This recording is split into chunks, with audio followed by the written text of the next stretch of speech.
सुप्रभात बच्चों। बच्चों, हम पहले बसंत पुस्तक का पहला पाठ पढ़ चुके थे।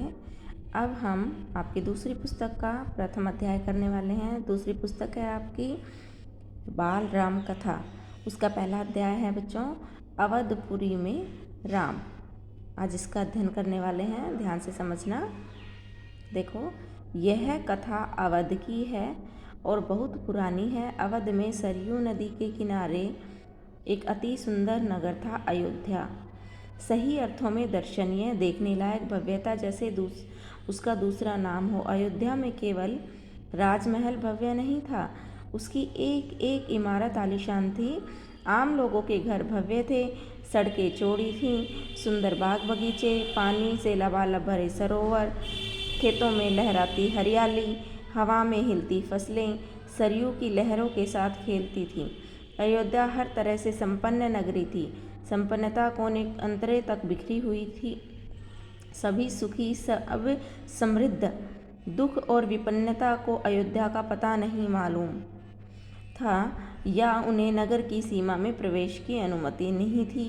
पूरा नगर विलक्षण था, अद्भुत और मनोरम। बेटा, इस पैराग्राफ में अयोध्या नगरी की सुंदरता का वर्णन किया गया है कि कैसी थी अयोध्या नगरी। जब राम का जन्म हुआ था वहाँ पर, तो अवध अयोध्या को ही कहते हैं। और ये सरयू नदी के किनारे, देखो, अवध में सरयू के किनारे एक अति सुंदर नगर था। तो अयोध्या कौन सी नदी के किनारे बसी हुई है? सरयू नदी के किनारे। और इसमें बताया है कि अयोध्या नगरी हर सुख समृद्धि से संपन्न थी। हरियाली थी चारों तरफ, मतलब किसी चीज़ की कोई कमी नहीं थी। अच्छे रास्ते, अच्छे सरोवर, पेड़ पौधे, मतलब लोग किसी तरह से दुखी नहीं थे। हर तरफ सुख शांति थी। ठीक है, आगे, उसे ऐसा होना ही था। वह कौशल राज्य की राजधानी था। राजा दशरथ वहीं रहते थे। उनके राज में दुख का भला क्या काम। राजा दशरथ कुशल योद्धा और न्यायप्रिय शासक थे।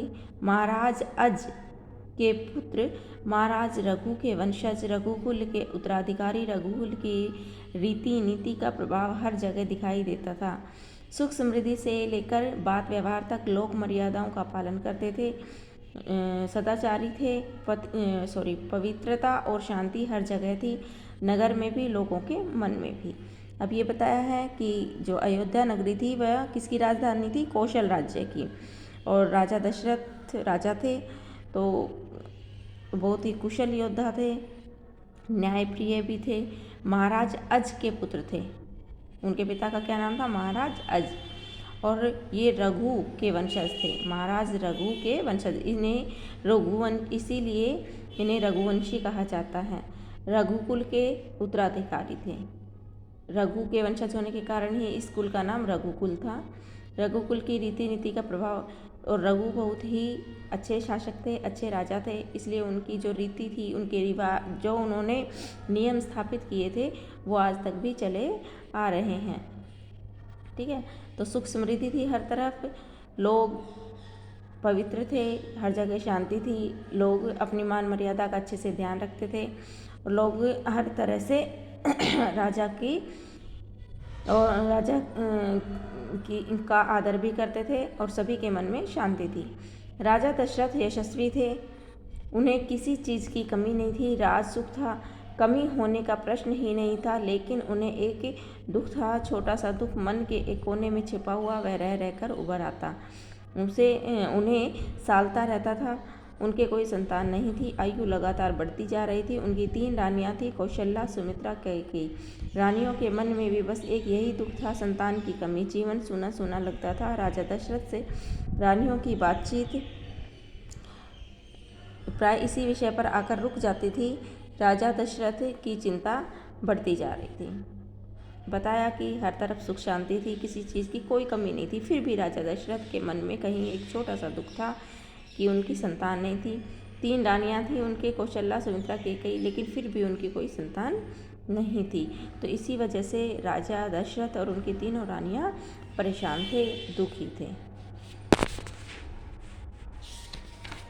आगे देखो बच्चों, बहुत सोच विचार कर महाराज दशरथ इस संबंध में वशिष्ठ मुनि से चर्चा की, उन्हें पूरी बात विस्तार से बताई। रघुकुल के अगले उत्तराधिकारी के बारे में अपनी उन्होंने चिंता बताई। मुनि वशिष्ठ राजा दशरथ की चिंता समझते थे। उन्होंने दशरथ को यज्ञ करने की सलाह दी, पुत्रेष्टि यज्ञ। कौन सा यज्ञ? पुत्रेष्टि। मतलब जब उन्होंने वशिष्ठ मुनि जो उनके कुल गुरु थे उनको अपनी समस्या बताई तो उन्होंने कहा कि तुम पुत्रेष्टि यज्ञ करो। महर्षि ने कहा आप पुत्रेष्टि यज्ञ करें महाराज, आपकी इच्छा अवश्य पूरी होगी। यज्ञ महान तपस्वी ऋष्यशृंग की देख रेख में हुआ। कौन से तपस्वी की देख रेख में हुआ? ऋष्यशृंग। पूरा नगर उसकी तैयारी में लगा हुआ था। यज्ञशाला सरयू नदी के किनारे बनाई गई। यज्ञ में अनेक राजाओं को निमंत्रित किया गया। तमाम ऋषि मुनि पधारे। शंख ध्वनि और मंत्र उच्चार के बीच एक एक कर सबने आहुति डाली। अंतिम आहुति राजा दशरथ की थी। अनेक राजाओं को निमंत्रण दिया गया इस यज्ञ में शामिल होने के लिए और इसमें सभी ने आहुति डाली। अंतिम आहुति किसने डाली? राजा दशरथ ने।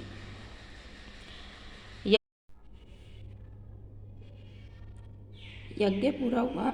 अग्नि के देवता ने महाराज दशरथ को आशीर्वाद दिया। कुछ समय बाद दशरथ की इच्छा पूरी हुई। तीनों रानियां पुत्रवती हुई। महारानी कौशल्या ने राम को जन्म दिया। चैत्र मास की नवमी के दिन रानी सुमित्रा के 2 पुत्र हुए, लक्ष्मण और शत्रुघ्न। रानी कैकेयी के पुत्र का नाम भरत रखा गया। राजमहल में खुशी छा गई। नगर में बधाइयाँ बजने लगी, मंगल गीत गाए गए। जब यज्ञ पूरा हुआ तो अग्नि के देवता थे वो महाराज दशरथ से खुश हो गए और उनके तीनों रानियों ने पुत्रों को जन्म दिया। कौशल्या ने राम को और सुमित्रा ने लक्ष्मण और शत्रुघ्न को और कैकेयी ने भरत को जन्म दिया। हर तरफ खुशियाँ छा गई। आगे देखो, हर तरफ खुशी, उत्सव जैसा दृश्य। जब राजा दशरथ को इतने वर्षों बाद पुत्र की प्राप्ति हुई है तो उत्सव तो होना ही है बेटा। राजा दशरथ प्रसन्न थे, उनकी मनोकामना पूरी हुई।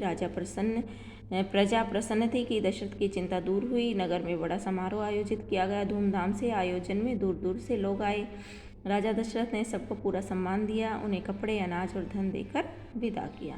मतलब खूब सेवा की, सभी की खूब स्वागत किया और उन्हें अच्छे से अनाज, धन, कपड़े देकर विदा किया। चारों राजकुमार धीरे धीरे बड़े हुए। वे बहुत सुंदर थे, सुदर्शन, दिखने में बहुत अच्छे लगते थे। साथ खेलने निकलते तो लोग उन्हें देखते रह जाते, आंखें उनसे हटती नहीं थी। चारों भाइयों में आपस में बहुत प्रेम था। वे अपने बड़े भाई राम की आज्ञा मानते थे। खेल कूद में लक्ष्मण राम प्राय राम के साथ रहते। भरत और शत्रुघ्न की एक अलग जोड़ी थी। और बड़े होने पर राजकुमारों को शिक्षा दीक्षा के लिए भेजा गया। उन्होंने कुशल और अपनी विद्या में दक्ष गुरुजनों से ज्ञान अर्जित किया। शास्त्रों का अध्ययन, शस्त्र विद्या सीखी। चारों राजकुमार कुशाग्र बुद्धि थे। जल्द ही सब विद्याओं में पारंगत हो गए। राम इनमें सर्वोपरि थे। उनमें कई अन्य गुण भी थे, विवेक, शालीनता, न्यायप्रियता। राजा दशरथ को राम सबसे अधिक प्रिय थे, ज्येष्ठ पुत्र होने के कारण और इन मानवीय गुणों के कारण। इस पैराग्राफ में बताया बच्चों कि जो चारों राजकुमार थे बहुत सुंदर थे। लोग जब उन्हें देखते थे तो देखते रह जाते थे। और इसमें राम लक्ष्मण की अलग जोड़ी बनती थी और भरत शत्रुघ्न की अलग जोड़ी होती थी। और चारों भाइयों में प्रेम बहुत था और सारे भाई, जो तीनों भाई थे वो राम की आज्ञा का पालन करते थे। और फिर उन्हें शिक्षा लेने के लिए गुरुजनों के पास भेजा गया। वो बहुत ही तीव्र बुद्धि वाले थे सभी, और सभी विद्याओं को उन्होंने अच्छे से ग्रहण किया। सब अच्छे चारों राजकुमार थे, वो चारों ही कुशाग्र बुद्धि थे। लेकिन राम में कुछ अलग भी गुण थे, जैसे वो विवेकशील थे, शालीन थे, न्यायप्रिय थे। राजा दशरथ को सबसे ज़्यादा प्रिय थे। किस कारण से? क्योंकि वो एक तो बड़े पुत्र थे सबसे, और उनमें अलग से ये जो एक मानवता के गुण होते हैं मानवीय, उसकी वजह से भी राम उनको अत्यधिक प्रिय थे। आगे देखो बच्चों,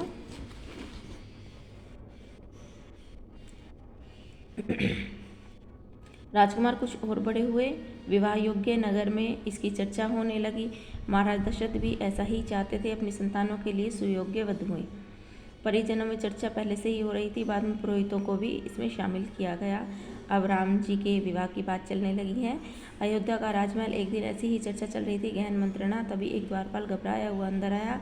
उसने सूचना दी कि महर्षि विश्वामित्र पधारे हैं। महाराज दशरथ तत्काल अपना आसन छोड़कर खड़े हो गए। द्वार की ओर बढ़े, महर्षि की अगवानी करने लगे।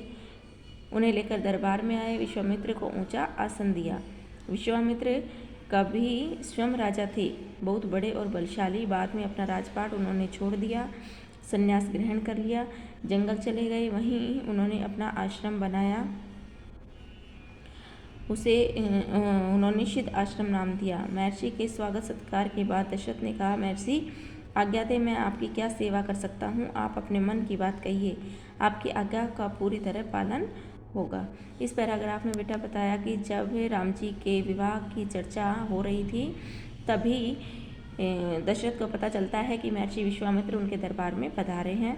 तो वो खड़े होकर उनकी अगवानी करते हैं, उनके आदर सत्कार करते हैं और उन्हें ऊंचे आसन पर बैठाकर पूछते हैं कि मैं आपकी क्या सेवा कर सकती हूँ। यहाँ बताया कि विश्वामित्र जो थे वो पहले खुद भी कभी राजा हुआ करते थे, बहुत बलशाली राजा थे, लेकिन बाद में उन्होंने संन्यास ग्रहण कर लिया था और राजपाट छोड़ दिया था और वो जंगल में जाकर तपस्या करने लग गए थे। ठीक है, तो उन्होंने जो राजा दशरथ हैं वो विश्वामित्र से पूछते हैं कि महाराज मेरे लिए क्या आज्ञा है, मैं आपकी क्या सेवा कर सकता हूँ? यदि आप जो भी आज्ञा देंगे मैं उसे पूरी करूँगा। ठीक है, तो बच्चा ये जो पाठ है इसका बाकी का जो भाग है वो मैं अगले वीडियो में कराऊँगी। आज के लिए इतना ही है। Thank you.